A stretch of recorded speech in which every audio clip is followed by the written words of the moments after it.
Joining me now with reaction is House Oversight Chairman, South Carolina Congressman Trey Gowdy. He's the author of a book with Senator Tim Scott called Unified. And Trey, thank you so much for joining us tonight. Yes, sir.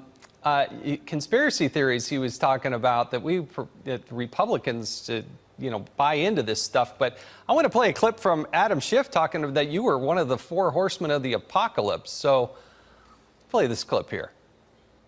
Sadly, here we have all too many members of Congress willing to prostrate themselves before the executive and give him anything he wants. You want to name names? Which members of Congress are in this cult-like group that you're suggesting? Well, you know, the four horsemen of this apocalypse have been Devin Nunes and Trey Gowdy, Mark Meadows, and Jim Jordan. They have been leading the charge, basically to require the Justice Department to give them materials that can be leaked or fed or misrepresented, like the infamous Nunes memorandum, in the service of the president. Interesting comments from Mr. Schiff. Mr. Gowdy, how many times have you met and interacted with Donald Trump? I've never met President Trump, never had a conversation with him. I do want to get to Struck Page in a second, but Jason, initially I took that as a compliment. I'm a huge Ric Flair fan, so anytime somebody says you're part of the Four Horsemen, I thought it was a compliment. It was my wife who later said, I think he's talking about those four guys from the book of Revelation, so that's not a compliment. Let me tell you this about Adam. Adam's had a terrible last couple of years. He wanted to be the Attorney General under Hillary Clinton, and no one in the country worked harder to protect her than ADAM Schiff. He wanted to be the head of the CIA. He wanted to run for California and run for Senate in the People's Republic of California, but he couldn't win either of those seats. So now he wants to be the chairman of the House Intelligence Committee. Speaking of the apocalypse, ADAM Schiff wants to be the chairman of the House Intelligence Committee.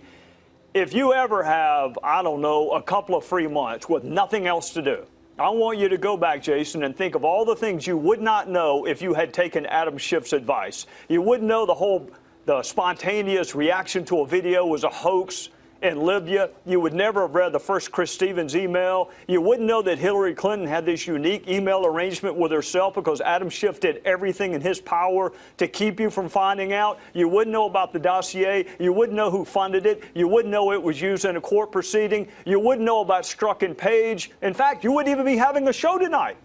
You wouldn't be having a show about Struck Page if ADAM Schiff had had his way. So, look, if they secede from the union and President Maxine Waters wants to make him the Attorney General in California, more power to him. Otherwise, I don't think anybody on my side of the aisle gives much of a damn what ADAM Schiff thinks. Well, he certainly gets out there and says it a lot, whatever it is he's saying, but he has, I think, misled and misused that position from my own personal vantage point time and time again.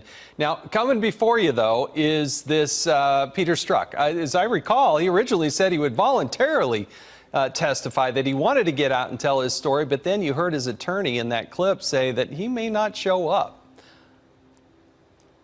Well, I'm certainly sorry if anyone hurt his feelings last week during the 13 hours we spent. But the only thing I did was go over what he had written. So if he's offended with things that he wrote. He wrote a lot of text. There are emails. It's an unprecedented level of animus. So, of course, he's going to be asked, what did you mean? I can't use all of the words on a family-friendly show like yours, but what did you mean by blanking abysmal? What did you mean by blanking this? We went through all of his texts. Here's what's important, Jason. He's supposed to be investigating Hillary Clinton for potential violations of the Espionage Act. In March of 2016, when he's supposed to be investigating her, he hadn't even interviewed her yet. He thinks that she should win the presidency 100 million to 0. Jason, she wasn't even the nominee at the time. They didn't even have a Republican nominee at the time. But she's going to win 100 million to 0 in March of 2016. And this, according to the guy who's supposed to be dispassionately and objectively interviewing her. Then in July, when the Russia probe started, he is saying terrible things about the very person he's supposed to be objectively investigating. And then we get to the Mueller probe. You know, I mean, he's been on all three. Hillary Clinton, Russia probe, Mueller probe, until they found this text. He's talking about impeachment even before the House Democrats and MSNBC were talking about impeachment.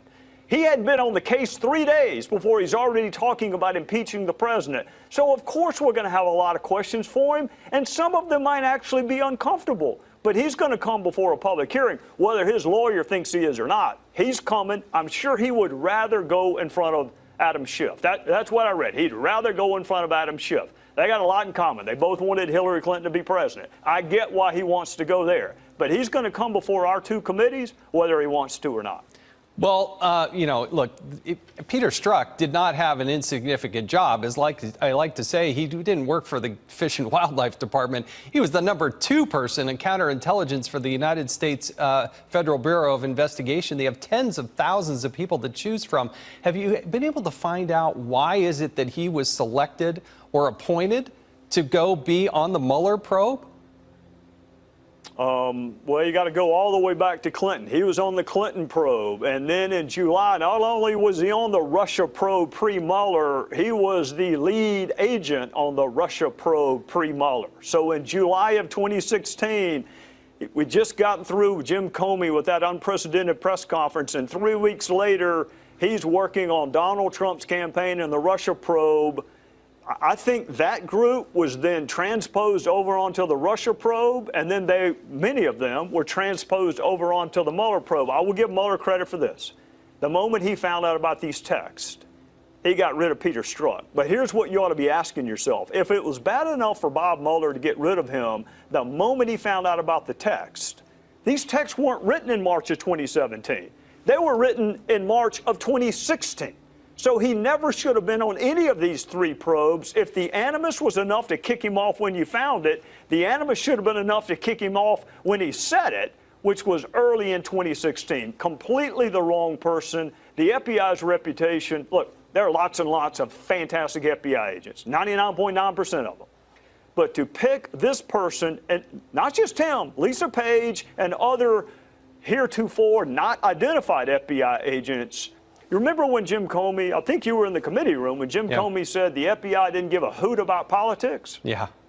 Go read these texts. They gave a lot more than a hoot about who was going to be the Democrat nominee and whether Donald Trump would win. Well, real quickly, because I only got a few seconds, Lisa Page was on the other end of those texts. What's going to happen with her? She's coming too. I mean, I heard your guests that were on before me, Jason. I just disagree with them. I think anytime you have a chance to spend 12 hours with a witness, you ought to spend it. I get 5 minutes with Peter Strzok in a public hearing. Yeah. I got 10 hours with him last week. So we're going to interview her, and then I hope we have a public hearing with her. But it's more important to me that all these questions get asked on the record. Talk about, I mean, if you want a serious investigation, pick the 10 hours over the 5 minutes is what I would tell my fellow citizens. Yes, and they need to get the documents from the Department of Justice. Trey Gowdy, thank you so much for joining us tonight. Fitton, I want to get to you, particularly as it relates to Peter Strzok. You have done, I can tell you, as the former chairman of the Oversight Committee, nobody was rooting more for Judicial Watch than me because you were amazing in being able to extract documents out of the Department of Justice, and they're still stonewalling. But as we go into this Peter Strzok hearing, what is it that you would like to see, and what documents do you still need to see at Judicial Watch? Well, it's hard to question someone when you don't have all the documents, and Congress still doesn't have all the text messages, all the emails.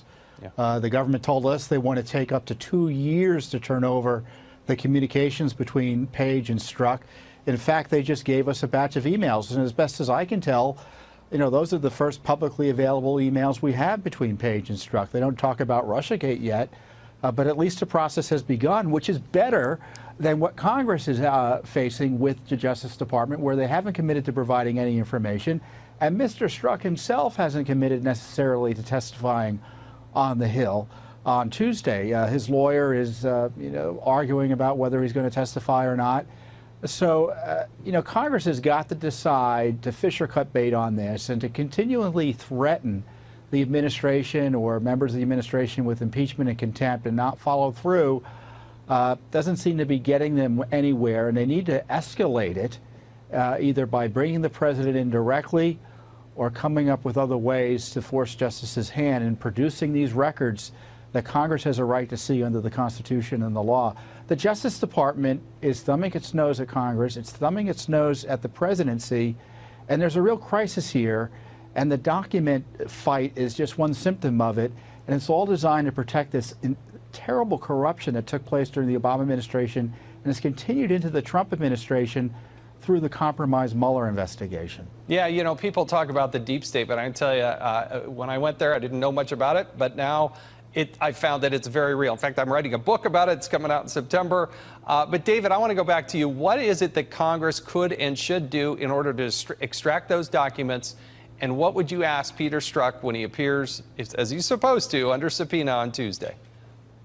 Well, there's a whole set of questions, of course, that have to be asked. I think it's playing out like a circus now with his lawyer. His lawyer first was boasting that Strzok, of course, wants to testify publicly. He's been a victim. He wants to clear his name. He's going to have to eat those emails. Now, they allowed him to appear behind closed doors, which I thought was a mistake. There's no reason to license him to do that. They have the upper hand. And now the lawyer is saying, well, it's a setup. What did they think? They weren't going to ask him about the emails? We need to know about that meeting in McCabe's office that Strzok says happened with Strzok, McCabe, Page, with the agenda of Stop Trump. But I just want to back up 1 second. What Tom Fitton and Judicial Watch is doing is tremendously important, and it's a great service to the country. Those documents thereafter, including Andrew Weissman's emails, now that we saw the emails from Strzok, let's see what the people who we know they have an agenda on the Mueller team, let's see what their email said. He's after those emails. We're after the FISA applications.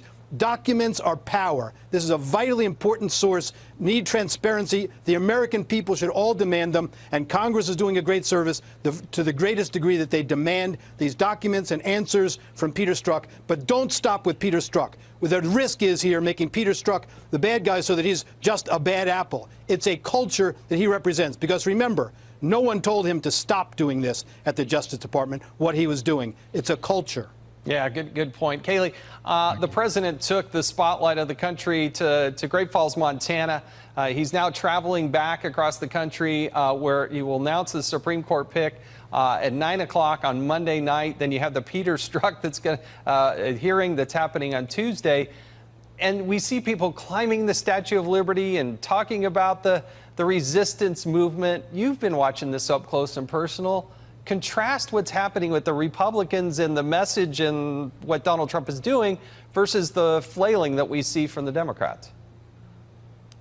Yeah, it's quite a contrast. You know, over at the Republican Party, we celebrate these achievements that are happening every day. And, you know, let's put this into context, the Supreme Court nomination. You know, put aside the economy that's roaring, hitting historic heights, put aside the historic North Korean summit, put aside all of the great things this president has done.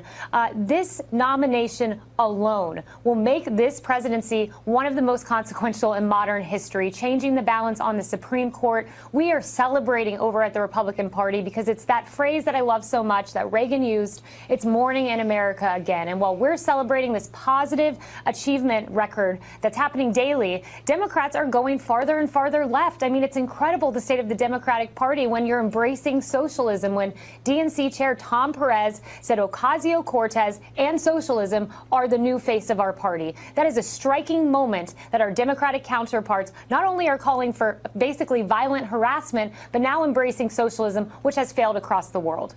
Tom, do you ever get any support there at Judicial Watch from members of the Democratic Party? I mean, you would think the Democratic Party of the old was the one that wanted openness and transparency, but do they ever come to help you and support Judicial Watch's call for document transparency?